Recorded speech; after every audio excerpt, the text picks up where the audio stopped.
안녕하세요. 국가공인 서비스 경영 능력 평가 에스멧 자격증 강의를 맡은 한승이라고 합니다. 지난 시간에 이어서 강의를 진행해 보겠는데요. 지난 시간에 저희가 에스멧 자격증은 3개의 모듈로 우리가 나눠져 있다고 여러분들 들으셨습니다. 그중 저희가 가장 기본 자격인 A 모듈을 여러분 배우시고 계시고요. 저희가 앞서서 여러분들이 배우신 2개의 챕터는 비즈니스 커뮤니케이션, 비즈니스 상황에서 여러분들이 기본적으로 룰을 배우시는 비즈니스 매너와 에티켓 수업을 들으셨고요. 2번째, 비즈니스 상황에서 상대방이 나의 이미지를 어떻게 해석하느냐. 자, 그래서 우리는 비즈니스 상황에서는 이미지를 메이킹할 필요가 있다라고 여러분들이 수업을 들으셨습니다. 자, 여기까지는 우리가 사회생활이라는 것을 시작하면서 내가 사회에 나오기 전에 스스로 준비해야 되는 부분이다라고 말씀을 드렸었고요. 자, 오늘부터 여러분들이 수업하게 되는 내용은 3번째 챕터에 해당하는 우리가 사회에 나올 준비를 해서 이제 전쟁을 치를 상대방과 어떻게 내가 전쟁을 치를 수 있는가를 준비하는 그런 챕터가 되겠습니다.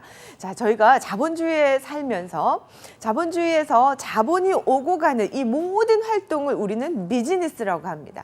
자, 이 비즈니스 상황에서 상대방의 심리를 제대로 알고 저희가 제대로 팔아야 되겠죠. 그죠? 자, 그래서 내가 사회에 나올 준비를 잘 하셨다면 지금부터 여러분들이 상대를 다룰 수 있는 능력, 기본적으로 저 사람이 무슨 생각을 하고 앞으로 어떤 답변을 할 것이다 라는 추측을 가지고 예상 답변을 준비해서 비즈니스를 하신다면 아무래도 여러분들에게 조금은 수월한 비즈니스가 되지 않을까 합니다. 자, 그래서 이번 시간에는 짧지만 교재 내용은 굉장히 많습니다. 하지만 여러분들이 짧게나마 고객이라는, 지금까지 나만 보고 내가 사회생활을 준비하고 나의 인생만 살아오셨다면 이제 여러분들이 사회 나가셔서 평생 동안 우리는 사회 안에 함께 그룹에 있는 내부 고객, 그리고 밖에 나가서 진짜 우리의 물건을 팔아야 되는 외부 고객,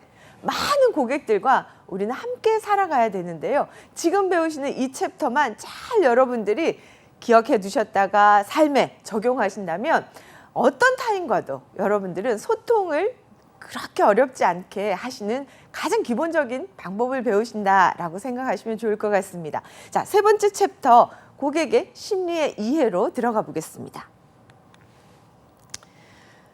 자, 여러분 학습 목표를 좀 보고 들어가겠는데요. 학습 목표로는 우리가 보면 그냥 나와 타인의 관계를 그냥 고객이라고 단순하게 분류하기보다는 고객을 앞으로 쭉 볼 고객, 아니면 단순하게 지금 우리가 좋고 헤어질 고객, 이렇게 좀 어떤 식으로든 분류를 해서 대응의 강도나 깊이를 좀 달리 할 필요가 있다라는 걸 경영학에서는 알게 된 거죠. 자, 그래서 첫 번째로 여러분들이 우리가 학년이 올라가서 새로운 친구를 만난다고 새로운 친구 전부를 깊이 있게 사귀진 않잖아요. 우리가 비즈니스에서는 짧은 시간 안에 내가 워킹 아워라 그러죠. 그죠? 우리가 일하는 시간 안에서 내가 이 사람과 훨씬 오래 갈 사람인지, 아니면 이 사람보단 다른 사람에게 내가 정성을 쏟아서 그 사람과 더 오래 가야 될지 빨리빨리 분별해서 기업의 이윤 창출이라는 그 목표에 조금은 도움이 될 수 있는, 그렇다고 해서 함부로 해서 버리라는 그 얘기는 절대 아닙니다, 여러분. 자, 우리가 고객이라는 우리의 상대를 단계별로 좀 분류를 해서 그 계층에 대한 이해가 우선적으로 이 단락에서는 필요하고요. 자, 이들이 가지는 기본 심리가 있습니다. 자, 여러분들이 나 외에 모두가 가지는 심리라고 이해하셔도 무방할 것 같습니다. 저도 적지 않게 사회생활을 해오면서 이 3챕터를 준비하면서 정말 내가 조금 더 어릴 때 이걸 배웠더라면 나의 사회생활이 굉장히 좀 편했을 텐데 하는 마음으로 이 책을 쓰게 됐었는데요. 여러분들이 고객의 기본 심리, 나 외에 모든 타인들이 가지는 기본 심리다라고 생각하시고 그 심리를 이해한 다음에 대응 방안을 좀 여러분들이 기억하실 필요가 있지 않을까 싶습니다. 자, 세 번째, 고객의 유형별로 어떻게 우리가 대응할 건가를 알아보고요. 자, 네 번째, 구매에 이르기까지. 자, 우리가 앞에서 막 많은 이야기를 고객과 나눴더라도 가장 중요한 건 뭐겠습니까? 계약을 성사시키는 일이겠죠. 그죠? 자, 이런 구매에 이르기까지 그 고객들이 내가 살까 말까? 내가 2번 살까 말까? 나는 여기에 앞으로 뭐 인생템으로 나는 이거를 계속 구매할 거야. 충성 고객까지. 우리가 이런 고객들의 의사결정 모든 과정에 대해서 여러분들이 기본적인 내용을 학습하시는 챕터다 생각하시고 따라오시면 될 것 같습니다. 자, 고객이라는 것에 대해 여러분들이 기본적으로 정의를 좀 제대로 알고 가시면 좋을 것 같습니다. 제가 많은 곳에 이렇게 강의를 다녀보면 고객의 뜻이 뭐고 손님의 뜻이 뭔지에 대해서 여러분들에 대해서 좀 이해하시고 계십니까? 라고 질문을 했을 때 많은 분들이 손님과 고객의 어떤 정의에 대해서 전혀 개념 정리가 안 되어 계시더라고요. 자, 우리가 손님 그러면 손, 남, 객을 의미합니다. 나 외의 타인을 객체라고 그러죠. 그죠? 타인의 높이 부르는, 그래서 손님이라고 부르는데요. 자, 우리가 많은 우리 세월 동안 택시 여러분들 타보신 경험이 있으실 텐데 택시 기사분들을 내가 탔던 택시 기사분들을 1년 안에 또 만날 확률 있습니까? 저는 지금까지 제가 택시를 타기 시작하면서 지금까지 같은 기사분을 만난 기억이 단 한 번도 없습니다. 저는 어떻게 이렇게 택시 기사분들이 안 만나지지? 만날 수가 없죠. 그죠? 불특정 다수를 원하는 목적지까지 이렇게 실어 나르시는 이 택시 기사분을 만나는 일이 굉장히 어렵습니다. 자, 이분들이 승객을 향해서 고객님이라고 부르지 않거든요. 여러분 한 번도 들어보신 기억이 없으실 겁니다. 자, 2번 만나지지 않기 때문에 객체라는 손님이라고 불러주시는데요. 자, 이렇게 단발적으로 고객을 다시 만나기 어려운 그런 직종 같은 경우에는 손님이 맞습니다. 하지만 우리가 어떤 제품을 만들어서 그 제품이 고객에게 가서 잘 사용되다가 재구매에 이르는 순간에 또 우리 제품을 팔아야 되는 거죠.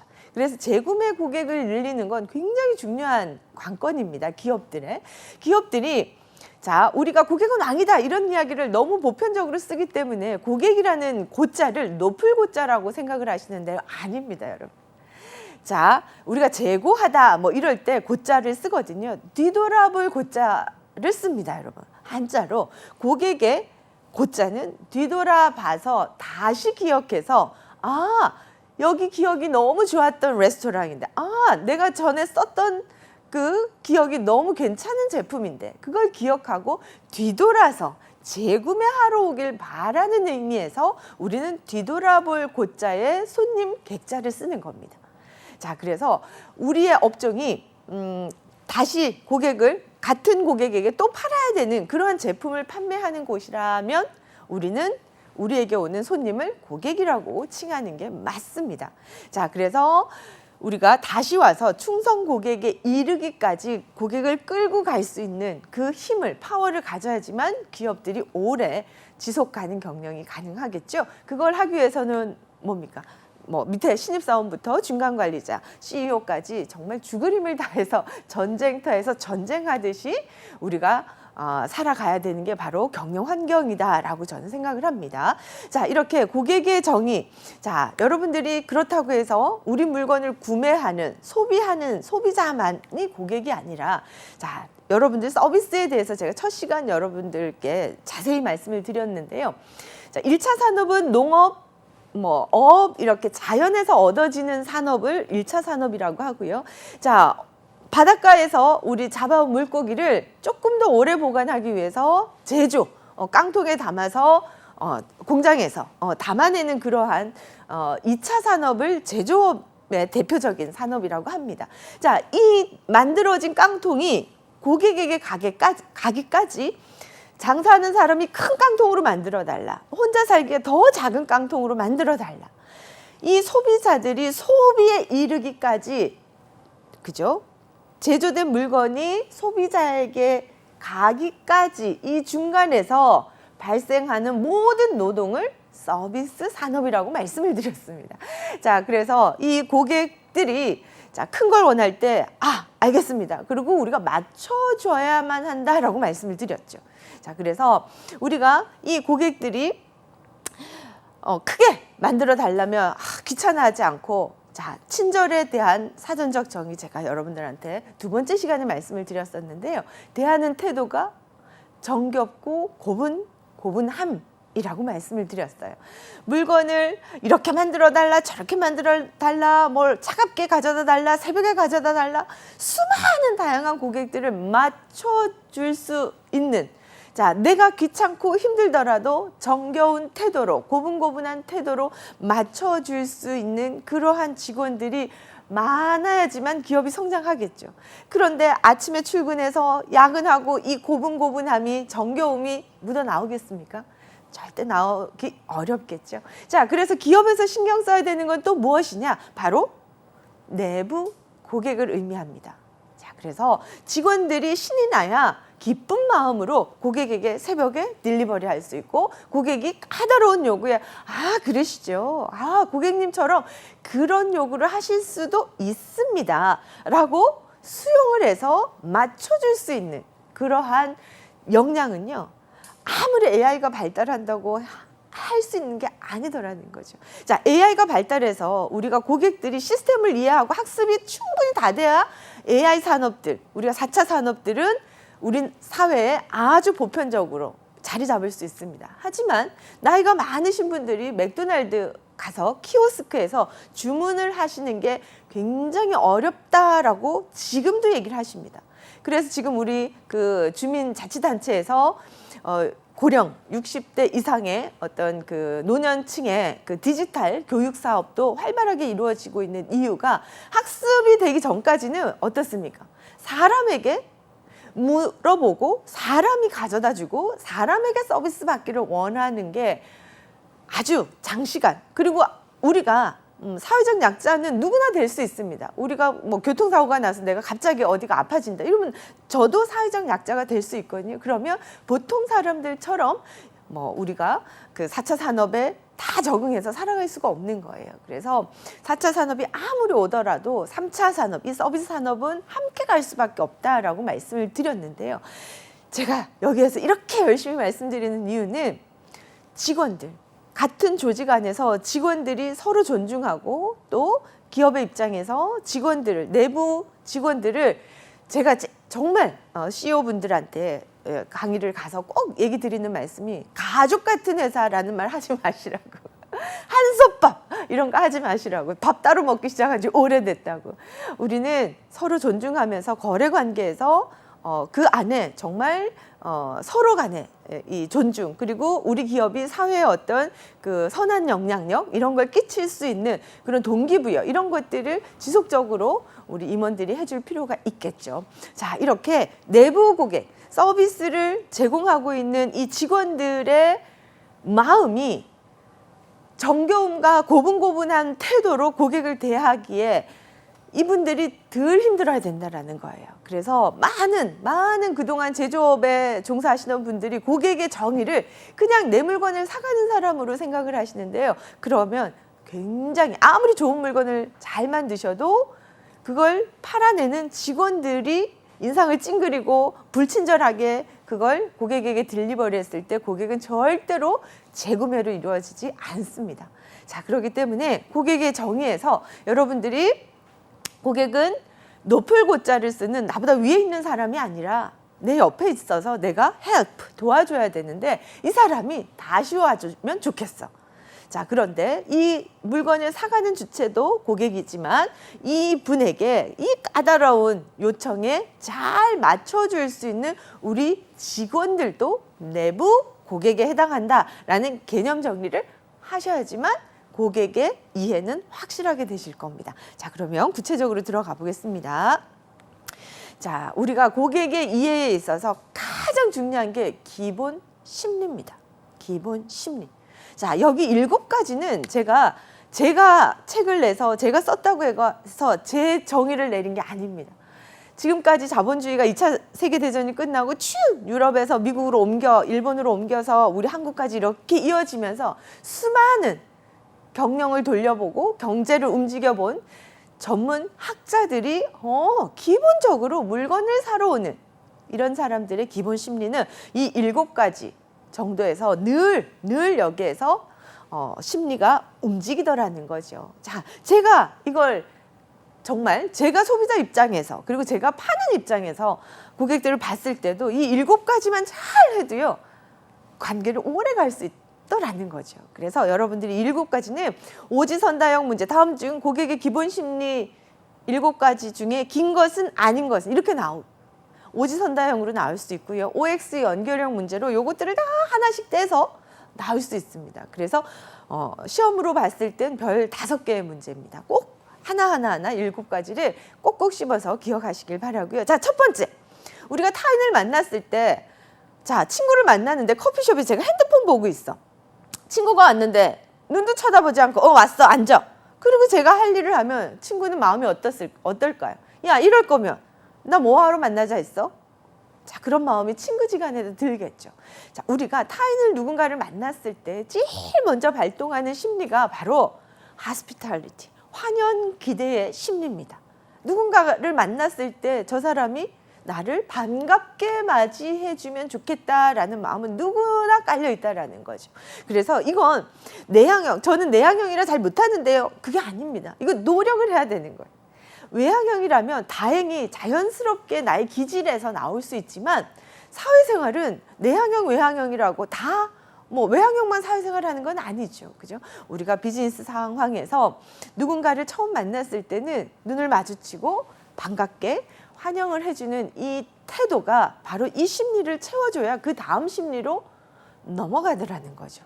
이해되시죠? 자, 그래서 우리가 제가 지난 시간에도 공부만 하는데 아버지가 퇴근해서 들어오면 엄마들이 아이를 공부를 중단시켜서 아버지 다녀오셨습니까? 인사를 드리라고 제 시대에는 배웠습니다. 자, 그런데 요즘 시대는 공부하고 있으면 잘한다고 애를 공부하게 하고 부모님들이 일하고 온 사람한테 조용하라고 조용히 방에 들어가라고. 그죠?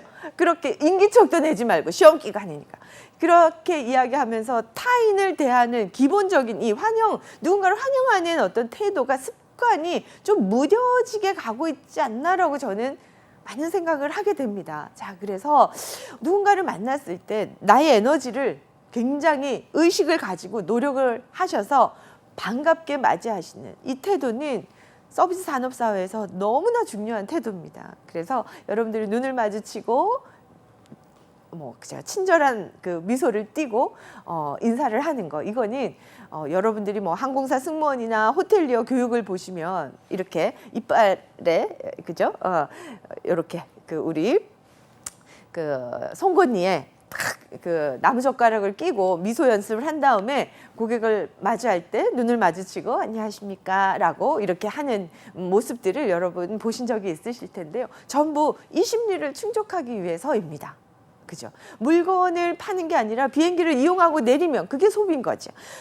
호텔을 이용하고 하루가 지나면 그죠? 그게 소비인 거죠. 그게 제품을 판매한 겁니다. 자, 있는 동안 호텔에서 지내는 동안 비행기에서 내가 목적지까지 가는 동안 우리가 그 시간을 이용하고 그 제품을 내가 앉은 자리에서 그냥 시간의 흐름에 따라 소비되는 거죠. 자, 이럴 때 직원들이 잘 오셨습니다. 많은 호텔이 있음에도 불구하고 여러 항공사가 있음에도 불구하고 우리 회사를 이용해 주셔서 감사합니다라는 이러한 마음을 담아줄 때 고객들은 기본적으로 내가 잘 왔어 이렇게 생각을 하는 거죠. 자, 이해되시죠? 자, 1번 꼭 기억을 하시기 바라고요. 이거는 시험 문제도 시험 문제지만 여러분들 삶에 반드시 적용하시라는 말씀을 드립니다.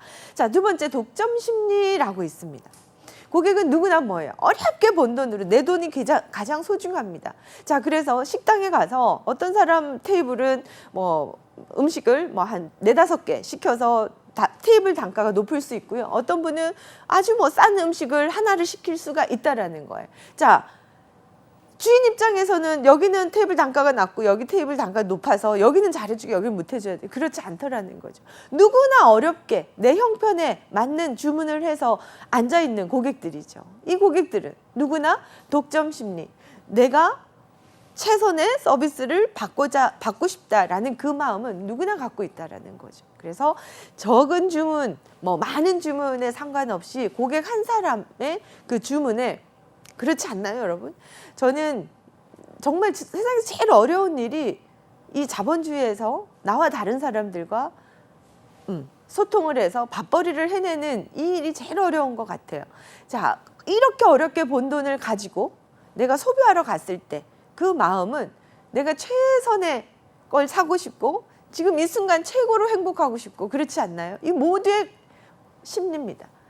자, 내 물건을 구매하러 온 고객이 뭐 테이블 단가가 낮다고 해서 하찮게가 아니라 이분이 지금은 5,000원짜리 시켜 드셨지만 나중에 5만 원짜리, 50만 원치를 드실 수 있는 고객으로 만드는 건 나의 노력이라는 거죠. 자, 그래서 고객의 한 사람 한 사람 내가 가장 소중하길 바라는 이 독점 심리도 여러분 반드시 기억을 하시고요. 자, 우월 심리도 있습니다. 우월 심리. 왜?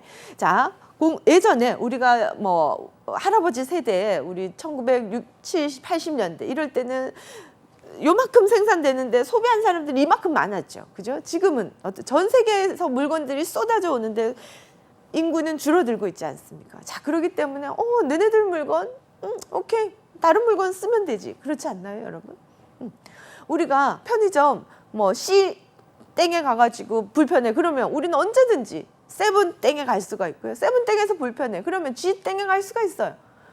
자, 우리가 선택할 수 있는, 소비를 할 수 있는 선택지가 얼마나 많아졌습니까? 자, 그렇기 때문에 고객들은 어렵게 번 돈으로 나는 나의 최선의 것을 구매하고 싶어라는 우월 심리도 가지고 있다는 거 기억하시고요. 자, 모방 심리. 이건 제가 굉장히 심하게 가지고 있는 심리입니다. 가서 보면 직원들이 입은 옷이 제일 이쁜 것 같고, 뭐 짜장면 먹으러 들어가다가 본 그 드시고 있는 테이블에 탕수육을 보면 저도 모르게 시키게 되고 이렇게 되죠. 한때는 제가 정말 그 개그우먼 이영자 님이 이렇게 그 고속도로 뭐 휴게소 음식 뭐 이야기했을 때 제가 지방 강의를 다니면서 얼마나 그 휴게소를 많이 다녔겠습니까? 저는 지나쳤던 그 길을 그 이영자님의 시선으로 어디는 뭐가 맛있고 뭐 제가 얼마나 모방하고 다녔는지 모릅니다. 지금도 마찬가지로 이렇게 고객들은 어디가 맛있다 그러면 거기를 가고 싶고, 누가 먹더라 그러면 가고 싶고, 여러분들이 장사를 하신다면 자, 정말 맛의 어떤 기준이 높은 사람들 있죠. 그분들이 오셨다라는 막 사인 같은 거 식당에 이렇게 붙여 놓으시는 이유가 바로 이 모방 심리를 자극하기 위해서 그렇습니다. 저도 이영자님이 가신 곳은 일부러 가가지고 딱 먹어보는 거예요. 야, 이런 걸 이렇게 먹었구나. 그죠? 맛있는 녀석들 뭐 이런 쫓아다녀 보는 거예요. 이 모방 심리 고객들을. 그래서 자, 그걸 보고 오셨다고 하면 어떻게 해야 됩니까? 그만큼 또 최선을 다해서 우리 서비스 해야 되겠죠. 그죠? 자, 이런 모방 심리, 다른 고객을 닮고 싶어 하는 심리를 가지고 있기 때문에 그 고객의 그 심리를 적극적으로 대응하실 필요가 있죠. 자, 그 다음에 보상 심리. 이거 시험에 굉장히 많이 나오는 심리 중에 하나입니다. 자, 보상 뭡니까? 내가 지불한 만큼 뭡니까? 내가 획득해 가야 되는 게 바로 보상 심리입니다. 10,000원을 내가 지불하는 것 같으면 어때요, 여러분? 나는 10,000원치만 가져오는 건 당연하겠죠. 그러면 내가 이득이 느껴지는 건 뭐예요? 1,500원? 11,000원? 뭐 많이는 뭐 한 5,000원치를 내가 가져왔을 때 뭐예요? 내가 충분하게 보상받았다라는 느낌이 들지 않을까요? 자, 여러분들, 우리가 어렵게 번 돈을 정말 이만큼의 내가 이거 10,000원으로 이만큼 살 수 있다면 다음에 또 살게, 이렇게 될 수 있는 거거든요. 자, 그래서 우리 보상 심리, 우리 서비스에 있어서는 고객은 1도 절대로 1원 한 장도 손해 보고 싶지 않은 심리를 가지고 있기 때문에 우리가 비즈니스 하는 입장에서 뭡니까? 하나라도 고객이 더 이득이 되었다라고 느낄 수 있도록 해주어야 하는 그 노력이 필요하다는 거죠. 자, 6번 잘 기억하십시오. 이거는 여러분들이 용어도 좀 생소한 용어일 겁니다. 자기 본 위적 심리입니다. 나의 본인의 위치에서의 기준이 되는 심리를 이야기하는 겁니다. 자, 우리 식당 이렇게 청년 식당 이렇게 제가 갔더니 고객이 짜다면 짜다 뭐 이런 걸 아주 슬로건처럼 붙여놓은 거예요. 그게 바로 자기 본의적 심리예요. 요즘처럼 싱겁게 먹는 시대에 그죠? 사람의 입맛이 다 다르죠. 우리가 매운맛도 식당에 가면 매운맛 1단계, 2단계, 3단계 있듯이 매운맛을 느끼는 강도도 다 다르는 거예요.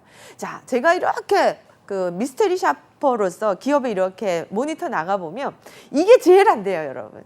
고객님이 여기 좀 짠 것 같아요. 그러면 뭐라 그러는지 저희 레시피대로 똑같이 나가는데 이렇게 얘기해요. 그러면 짜다 나는 뭐야? 고객이 느끼는 심리는 뭘까요, 여러분? 여러분들은 그걸 공격으로 생각하시는데 절대로 공격으로 생각하시면 안 돼요. 이분은 그냥 자기 본의적인 심리에서 난 짜다고 느끼는 거예요. 자, 그러면 아주 단순하게 여러분 받아주시면 돼요. 우리 다음에 우리 들으실 여러분 커뮤니케이션에 나옵니다. Yes and Yes보다 보면 그렇군요, 고객님. 짜다고 느끼셨군요. 이분이 짜다고 한 용어를 우리가 수긍만 해줘도 되는데 정말 한국 사람들이 안 되는 언어 습관 중에 하나가 그렇군요 이거예요. 그렇군요. 여러분 따라해보세요. 그렇군요. 이거 좀 짠 것 같은데요. 그렇군요. 잘 안 해요. 뭐라 그런지 아세요? 다른 고객들 아무도 짜다고 안 하시던데. 우리 레시피대로 했는데. 자, 일단 받아들이세요. 그렇구나. 그렇구나. 좀 짜다고 느끼셨구나.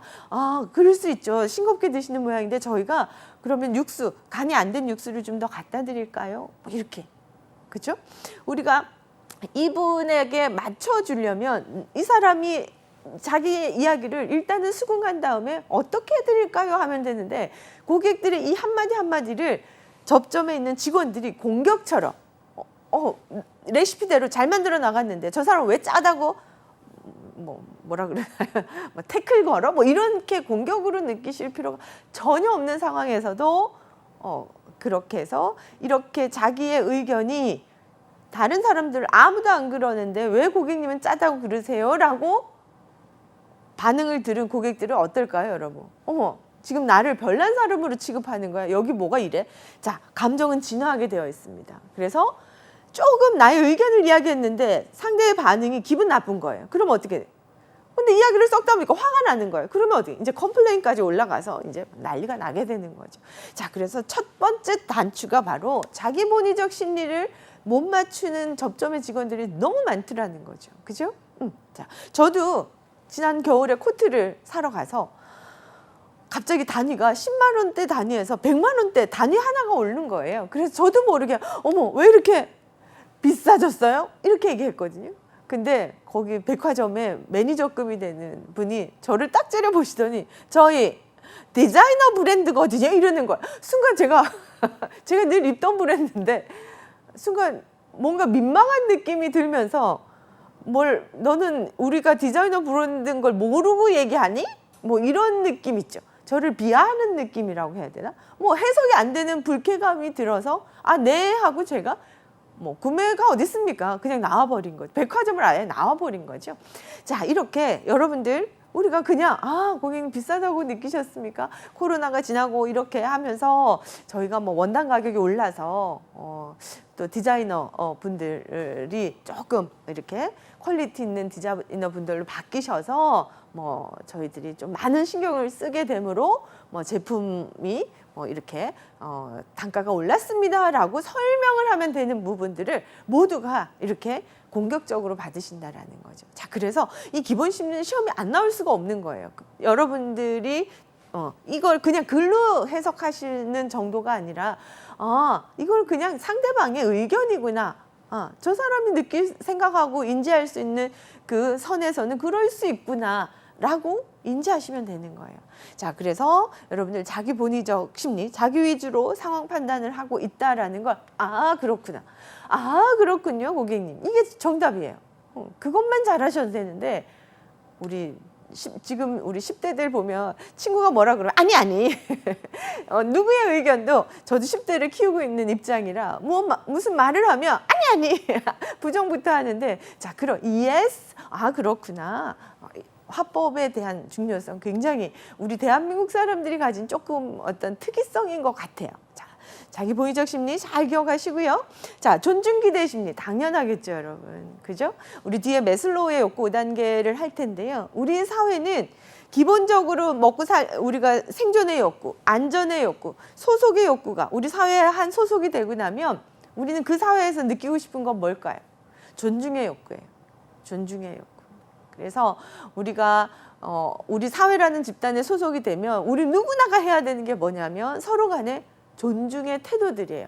이 존중이 사라지면 어떨까요? 상대방과 관계 맺는 것이 끊어진 거죠. 자, 그래서 존중하는 방법이 바로 우리 첫 번째 챕터 비즈니스 에티켓 지켜야 되는 태도, 매너, 상대가 고맙다고 느낄 수 있도록 내가 상대와 연결고리를 맺는 그 순간을 우리는 비즈니스 매너라 그러거든요. 자, 그래서 존중하는 방법 일과를 반드시 여러분들이 꼼꼼히 구석구석까지 읽고 외워두셔서 시험을 보셔야 되고요. 그걸 여러분 삶에 적용하셔야 된다고 반드시 말씀을 드립니다. 자, 이렇게 우리 7가지 고객의 기본 심리는 너무 중요하고 시험에 별 5개짜리이기 때문에 제가 열심히 설명을 드렸습니다. 자, 그 다음 여러분 고객의 요구의 변화가 시대의 흐름에 따라서 요구가 굉장히 변했죠. 의식의 고급화. 이제는 세계 어느 나라의 물건도 우리가 살 수 있기 때문에 굉장히 고급화된 거를 아셔야 돼요. 그래서 고객의 스펙트럼이 엄청 넓어졌어요. 지금 인도에 가서 카레를 먹으신 분, 일본에서 카레를 먹으신 분, 한국의 카레와 일본 카레와 인도 카레의 맛을 다 비교하실 수 있어요. 이런 분들이 제가 운영하는 카레 전문점에 오셨을 때 제 카레가 어느 나라의 어느 지점쯤에 있는 카레 맛인지 대부분의 구분이 나시는 거예요. 자, 고객이 굉장히 고급화됐다. 그리고 까다로운 복잡화가 되었다라는 거 여러분 아셔야 됩니다. 자, 그 다음에 존중화. 고객이 이제는 뭡니까? 어느 나라에 어떤 물건도 구매할 수 있는 사회이기 때문에 고객의 의식 수준이 굉장히 높아졌겠죠. 자, 그 다음 대등화. 이제는 대등한 거래를 원하는 시대가 왔죠. 그죠? 안녕하세요, 고객님. 이렇게 우리는 특히나 아시아에서는 왕족이 있는 나라에서 이렇게 그 고객을 왕을 맞춰야 되는 신하쯤으로 생각하는데 오해입니다. 여러분, 미국에 가시면 수평이에요. 이게 공정 서비스예요. 헤이, 옆으로 해서 May I help you? 그러죠. 내가 너의 구매에 어떤 도움을 줘야지 네가 좀 편하겠니? 이거예요. May I help you? 이거예요. 우리도 이젠 이렇게 돼야 되는 거예요. 무릎 꿇고 이렇게 할 시대는 이제 다 지났죠. 그죠? 대등하게 고객의 요구에 우리 적극적으로 반응해주고 대응하는 노력이 필요합니다. 자, 그 다음 우리가 의식의 개인화입니다. 고객이 다 내가 어렵게 번 돈을 내가 최선의 그 구매에 사용하고 싶은 그러기 때문에 요거는 빼주시고요, 요건 넣어주시고요, 요거는 조금 더 그죠? 아이스 차갑게 해주세요. 이런 다양한 요구에 우리는 대응하실 준비가 되어 계셔야 됩니다, 여러분들이. 그래서 저는 이 일을 오래 했잖아요. 오히려 까다로운 사람을 만나면 너무나 반가워요. 왜일까요, 여러분? 본인이 까다로운 걸 스스로 너무나 잘 아시는 분들이에요. 그래서 나의 까다로움 때문에 내가 어디에 가도 내 수준에 맞는 게 없거든요. 자, 그분이 원하시는 수준치를 알고 거기에 딱 맞추면 이분은 저만 찾아요. 이해되시나요? 다른 데 가도 이 정도의 만족감을 느낄 수 없기 때문에 그 까다로운 분을 맞추려고 노력을 하면 그 노력하는 순간순간들이 내가 성장해 가는 거예요. 이분만큼 까다로운 고객도 맞췄는데 내가 누구를 못 맞춰. 그죠?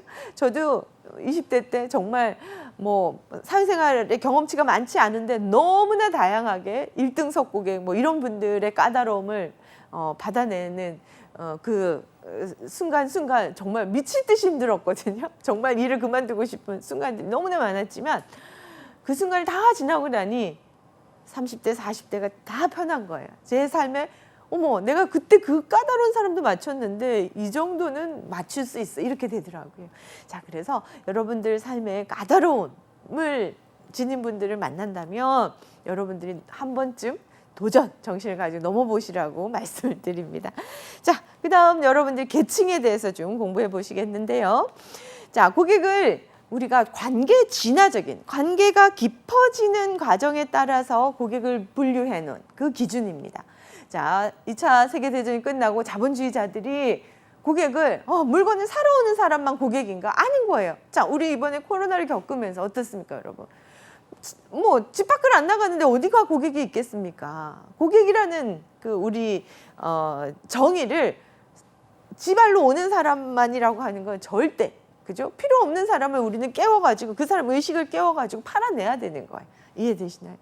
자, 그래서 우리가 처음에는 다 잠재되어 있어요. 물 안에 잠져 있어서 이걸 뭘 필요로 해 할 수 있어요.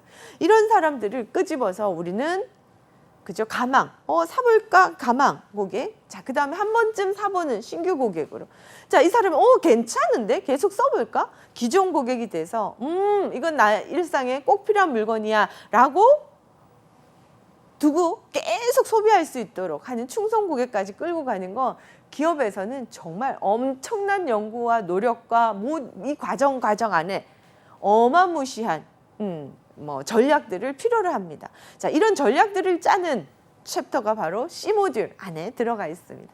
자, 여러분들 이렇게 잠재 고객 여러분들 제가 수업을 이렇게 오프라인을 가면 많은 분들한테 여쭤보고 집에 이불 없으신 분, 그죠? 숟가락 없으신 분, 밥그릇 없으신 분, 여러분 이런 거 언제 바꾸시나요? 그죠? 근데 이불 공장은 돌아가서 올해의 물건들을 만들고 또 팔아야 직원들 월급을 주죠. 숟가락 한 번 사서 거의 안 바꾸잖아요. 그죠? 그러면은 어떻게 바꿔야 될까요? 숟가락을 바꿔야 될 필요를 느끼게 해야 되는 거예요. 잠재 고객들한테. 이해되시죠? 그게 결단코 우리 비즈니스는 쉬운 게 아니라는 말씀을 드립니다. 여기에 직원들과 우리 조직 안에 있는 모든 사람들의 어마한 노력들이 기업의 성과를 가져오게 되는 거죠. 그렇지 않습니까? 자, 그래서 잠재 고객을 깨워서 필요를 인식시키고 가망 고객. 자, 제가 순서 문제가 시험에 나온다고 힌트를 드립니다. 관계 진화죠. 관계가 어떻게 진화하는지 순서 문제가 나옵니다. 잠재되어 있는 고객의 의식을 깨워서 이런 포인터 같은 것들, 저는 손으로 이렇게 페이지 넘기면 되는데요. 이런 분들에게 이게 얼만큼 편리하다는 의식을 깨워야 되는 거죠. 그래서 저 다른 선생님이 써보는 저 포인터를 나도 한번 써볼까? 라고 매력 포인트를 만들어야 되는 거죠. 자, 그래서 가망을 하게 해서 신규 고객으로 이제 한번 써보니까 괜찮았어. 너무 괜찮았어. 이것도 잘 고장납니다. 자, 그래서 고장났을 때 여기에 제품 괜찮았는데 기억하고 또 구매하고, 이걸 기존 고객이라고 하죠. 그래서 저는 이제 강의할 때 이 포인터 없이는 강의를 못하는 사람으로 만들어야 이 포인터 회사는 지속가능 경영이 되는 겁니다. 자, 그래서 관계 진화적으로 이 잠재 고객, 가망 고객, 신규 고객, 기존 고객, 충성 고객으로 진화한다는 거 반드시 순서로 외워두셔야 된다 말씀드립니다. 자, 그 다음에 이제 단골 고객으로 넘어갑니다. 단골 고객. 자, 여기에 요 페이지의 문제들은 여러분들 OX 연결형으로 다발로 나오는 문제들입니다. 잘 기억을 하세요. 자, 단골 고객은 나의 기업의 제품을 본인만 반복 지속적으로 이용하는 사람을 단골 고객이라고 하고요. 자, 나는 가는데 다른 사람은 안 데리고 와요. 나만 편하면 되는데. 자, 그런데 기업하는 입장에서는 어떻습니까? 고객을 물어오는 고객이 좋죠. 내가 마케팅 비용으로 얼마를 쓰고 있는데 고객이 고객을 물어와. 너무 좋은 고객이야. 자, 이런 고객을 옹호 고객이라고 합니다. 단골 고객이면서 고객을 추천해서 데리고 올 정도의 우리 기업을 성장시키는 그런 고객을 우리 옹호 고객이라고 하는 겁니다. 자, 그 넘어가 이제 충성 고객에 해당하겠죠. 자, 한계 고객. 자, 한계. 자, 우리 그런 거 있죠. 우리 기분 나쁜 친구, 내가 이제 그죠? 관계를 끊고 싶은 친구가 자꾸 저를 자극할 때, 야, 너 자꾸 선 넘는다. 이런 말 하잖아요. 그죠? 자, 선을 넘어 들어오는 거예요. 그럼 우리는 선 밖으로 내보내야 되겠죠. 그래서 한계를 지어버리는 고객. 자, 저 사람이 아무것도 아닌 거 가지고 자꾸 우리 직원들을 괴롭히고 컴플레인을 하고 클레임까지, 보상 요구까지 막 하는 그런, 그죠? 기업의 이익 실현에 무지 방해가 되는 고객을 그래서 제외시키는 선밖에 고객을 두거나 해약을 유도하는 고객을 우리는 한계 고객이다라고 합니다. 한계를 지어버리는 거. 자, 요즘 많은 기업에서 고객 한 사람이 얼마나 중요한데 그러면 끌어오지만, 자, 우리 뭐 콜센터 이런 곳에 정말 수많은 다양한 제품에 대한 그 안내를 해야 되는 곳이 콜센터죠. 여기 직원들이 전화를 아주 능수능란하게 잘 고객을 대응하는 직원으로 길러지는데 최소 1년은 걸리는 거예요. 그런데 이렇게 한계 고객들이 뭐 쌍욕을 하고 뭐 그죠, 인신공격을 하고 뭐 너무 업무의 그 피로감을 높일 때 이직률이 높아지는 거예요. 그래서 이 직원이 계속 근무할 수 있는 환경을 만드는 것이 고객을 해약을 유도해서 선 밖으로 내보내는 것들이 훨씬 더 기업 이익 창출에 도움이 되더라는 거죠. 자, 그래서 여러분 이런 고객들이 참 대응하기 쉽지 않습니다. 자, 이런 고객을 우리 한계 고객이라고 하고요. 자, 체리피커란 이건 체리 아시죠? 과일 체리를 픽업 하는 거예요. 자, 체리가 붉은 과일로 굉장히 열정적인 과일이라는 거 여러분 아실 텐데요. 자, 많은 과일이 뭐 파인애플, 바나나가 배경 과일로 쫙 깔려. 거기에 체리가 중간에 하나 탁 올려져 있어요. 탁 과일이 나오자마자 체리 하나만 딱 입에 먼저 집어넣는 얌체 친구가 있어. 그러면 뭐야? 쟤 진짜 얌체다. 똑같은 거. 자, 여기에 체리피커는 바로 이런 고객들을 이야기합니다. 그래서 우리 기업에 많은 분들이 체리피커 왔어, 체리피커 왔어. 이렇게 은어로도 좀 사용하는 편인데요. 어떻게든 세일할 때 자기 이익에만 이렇게 집중을 해서 기업의 이윤을 1도 보지 않는 분들 있어요. 그렇다고 해서 막 너무 지나치게 한계 고객처럼 하는 건 아닌데, 근데 너무 얌체 같은 거예요. 자, 그래서 두고 봤더니 이분은 그렇게 건강하게 우리 기업과 공정 거래를 하는 분 아닌 것 같아. 그러면 적당한 선에서 이제 한계 고객으로 이제 넘기게 되는 거죠. 자, 이런 고객을 체리피커라 그럽니다. 자, 용어 하나하나 여러분들 단골 고객 나만 이용하고, 옹호 고객은 나도 이용하고, 고객을 물어오는 고객. 자, 그 넘어가 가면 우리 충성 고객. 자, 우리 기업의 이익 실현에 굉장히 방해가 되는 고객을 우리는 명단에서 제외하거나 해약을 유도해서 거래를 끊어버려야 되는 고객을 한계 고객이라고 하고요. 자, 아직 여기까지는 아니지만 굉장히 얌체같이 좋은 것만 쏙쏙 빼가고 기업에 그렇게 도움은 되지 않더라라는 고객을 우리는 체리피커라고 합니다. 자, 용어가 시험에 나오니까 여러분들 잘 기억을 하시길 바랍니다. 자, 그레고리 스톤 경제학자가 1945년도에 고객을 분류해 놓은 건데요. 자, 지금 우리가 70년이 지난 지금 우리가 반드시 배워야 되는 챕터로 배워지고 있습니다. 이미 우리가 6.25 전쟁으로 폐허가 됐던 그 우리 한국에서 자본주의가 이제 막 시작하는 그 지점에서 유럽에서는 벌써 경제학자들이 이렇게 고객을 나눠서 보고 나눈 고객들을 아주 다양하게 대응을 했더라는 거죠. 자, 그래서 잘 기억하십시오. 시험에 오지선다 이렇게 네 개의 유형에 뭐 하나 더 붙여서 오지선다형으로 너무 잘 나올 문제겠죠. 요거 하나하나 또 떼서 또 OX 연결형으로도 나올 문제들입니다. 이것도 별 5개 문제이기 때문에 잘 기억을 하세요. 자, 경제적인 고객. 자, 우리가 경기가 어려워지고 이럴 때는 모두가 돈 10원 하나라도 아껴야 된다. 뭐 이런 정신이 들잖아요. 경제적인 고객이에요. 그래서 싸게, 양이 많게 이런 고객들을 우리는 경제적인 고객이라고 하고요. 자, 시대가 우리가 학력이 우리 대한민국이 고등학교 이상 한글이 전 국민이 다 깨우치고 있는 그런 나라는 전 세계에 우리나라밖에 없거든요. 고등학교 이상 80% 이상이 고졸 이상인 나라도 전 세계에 우리나라밖에 없어요. 우리나라의 교육열은 정말 전 세계 어디에도 뒤지지 않을 만큼 굉장히 우리가 교육의 그 어떤 수준이 높아진 상태거든요. 자, 그러다 보니 우리가 윤리적인 고객들이 앞으로 훨씬 늘어납니다. 환경에 우리 뭐 지구 온난화에 방해가 되는 제품을 만들었다. 환경에 아주 치명적인 제품이다. 이런 것들을 안 쓰는 거죠. 이미 뭐 독일 제 친구가 독일에서 유학하는 친구가 있는데 독일 친구들은 지금 비행기를 안 탄다는 거죠. 기차를 타고 뭐 아주 이렇게 어렵게 며칠이 걸리더라도 비행기에서 발생하는 그 오염된 그 에너지들이 지구의 온난화에 너무나 큰 타격을 주고 있기 때문에 그 사회적인 분위기가 윤리적인 거, 기업의 이윤보다도 나의 편리함보다도 지구 전체의 어떤 그 우리 다음 세대에 넘겨줄 유산에 대한 고민들을 하는 이러한 고객들이 늘어나고 있지 않습니까?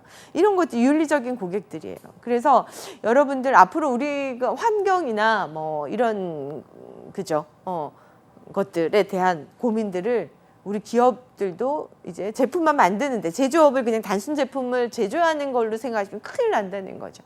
자, 이렇게 윤리성에 맞춰서 그죠? 지구 전체 거시적인 개념에 있어서 우리 모두가 다음 세대까지 고민을 할 수 있을 만큼의 성숙한 그 고민에서 구매를 결정하는 고객들을 우리는 윤리적인 고객이라고 하는 겁니다. 굉장히 많아지고 있기 때문에 기업들이 아주 우리 선한 영향력 이런 것들이 앞으로는 매우 중요한 포인트가 됩니다. 자, 그리고 한 사람 한 사람이 굉장히 이제는 뭐 교육 수준도 높아지고 또 뭐 개인의 어떤 그 존중이 굉장히 자리 잡았기 때문에 개인적인 고객에 맞춰야 된다는 건 이루 말할 수 없는 거죠. 그죠? 자, 한 사람 한 사람 특이하고 다양한 이 고객들을 아주 잘 맞춰서 그것들을 기록하고 데이터로 놔뒀다가 저 사람이 어때요? 오기 전에 내가 미리 이 사람의 예전에 구매했던 이력을 보고 우리가 대응하는 이런 것들이 잘 돼야 되는 거야. 자, 그래서 이 고객의 어떤 히스토리를 잘 정리하는 이러한 시스템을 CRM 시스템이라고 하는 거예요. 커스터머 릴레이션십 매니지먼트라고 해서 이제는 이것조차도 큰 기업에 있어서는 프로그램 안에 들어가서 아주 시스템적으로 잘 움직이고 있습니다. 자, 그래서 우리가 기록하고 이런 것들 그냥 서비스를 단순하게 보여지는 모습에서 대응하는 이 상황을 서비스라고 하는 건 절대로 정말 일밖에 모르시는 분들이에요. 그 너머에 우리가 좋은 서비스를 제공하기 위해서 고객의 구매 이력들을 다 분석하고 고객의 동선 그리고 고객의 구매 회차 이런 것들을 다 분석을 해서 고객에게 얼마만큼의 광고를 해야 되고 얼마만큼의 고객과의 관계를 맺어가야 되는지 굉장히 디테일하게 연구 개발되어서 시스템으로 움직여야 되는 분야가 바로 이 서비스 산업 분야입니다. 자, 이런 CRM은 B 모듈에, 자, 이걸 전략적으로 해야 되는 건 C 모듈에 이렇게 나와 있습니다. 자, 지금 우리 A 모듈에서는 이렇게 다양한 개개인에게 맞춰야 된다. 맞춤형 서비스를 제공해야 된다. 자, 이걸 반드시 기억을 하셔야 됩니다. 자, 편의적인 고객.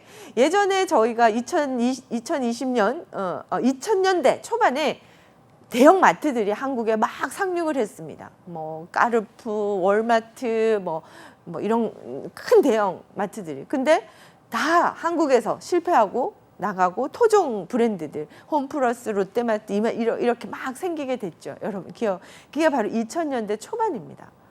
제가 1999년도 아프리카에 봉사를 갔다가 들어오니 한국에 막 대형 마트가 생겨져 있어서 저도 그 연도는 꼭 기억을 하는데요. 지금 20년이 넘은 이 시기에 마트들조차도 이제 생명 주기가 끝난 것 같지 않으세요? 저도 다 온라인 쇼핑 아니면은 뭐 편리하게 뭐 대형으로 카트에 막 이만큼 실어가지고 좁은 집에 막 쟁겨놓는 이런 시대가 이미 좀 지나지 않았나 싶습니다. 그러면 어떻게 돼요? 기업은 대형으로 많이 파는 것보다 이젠 개개인별로 어떤 소비를 잘하는지 고객을 지켜보고 고객의 요구를 파악하는 그 노력들이 굉장히 많이 이루어져야 된다라는 거죠. 자, 그래서 이제는 고객들이 밖에 나가서 에너지를 많이 쓰기 때문에 집에서 소비를 하죠. 돈을 벌어서 집 안에서 소비하잖아요. 소비에 있어서는 번거로운 게 싫기 때문에 밀키트들이 나오고요. 가능하면 공정들을 줄여서 고객이 편리하게 물건들을 사용할 수 있도록 정말 클릭 한 번 더 하는 것도 싫어합니다. 아주 단순하게. 자, 고객들이 단순하지만 편리한 이거를 고객들의 입장에서 프로그래밍화 하지 않으면 4차 산업은 다 죽게 돼 있어요, 여러분. 자, 그렇기 때문에 편의적인 고객. 그레고리 스톤이 그죠? 경제학자입니다. 분류한 이 네 가지의 고객의 유형은 너무나 지금 우리 시대에 너무나 반드시 개념을 알고 적용을 해야 되기 때문에 여러분들 시험에 아주 빈번히 나온다는 거 기억하십시오. 자, 그 다음 성격 유형에 대한 이해를 여러분들하고 좀 공부를 하겠는데요. 자, 우리 매장을 들어오는, 우리 비행기를 이용하는, 우리 호텔을 이용하는 고객들이 다 똑같은 사람은 아니죠. 너무나 연령이 다양하고 성별이 다르고 국가가 다른 많은 다양한 고객의 유형들을 우리는 기본적인 것들을 좀 알자라고 해서 이 챕터에 이렇게 나와 있습니다. 자, 그래서 고객의 여러 가지 소비 패턴에도 영향을 미치기 때문에 이런 다양하고 복잡한 고객들을 이해할 필요가 있다라는 걸 여러분 기억하시고요. 자, 여러분들이 가장 쉬워하는 우리 사람의 성격 유형 분석 도구가 MBTI입니다. 자, 그래서 우리 교재에 보시면 자세하게 여기에 대해서 나와 있어요. 우리 네 가지 유형과 네 가지 유형을 클로스로 4, 4, 16, 16가지 유형으로 분석해 낸 거예요. 자, 마이어스 브릭스 가에서 칼 융의 심리학을 바탕으로 해서 설문을 만들어서 지금까지 전 세계 많은 성격 유형의 기본 도구로 이걸 이렇게 전파하고 있는데요. 솔직히 여기는 뭐냐면 여러분, 이 사람은 자, 첫 번째 나누는 게 바로 여기까지 외향형, 여기까지 내향형이에요. 자, 그리고 중심을 기점으로 해서 1점만 넘어가도 내향형으로 분류가 되고요. 1점만 넘어가도 외향형으로 분류합니다.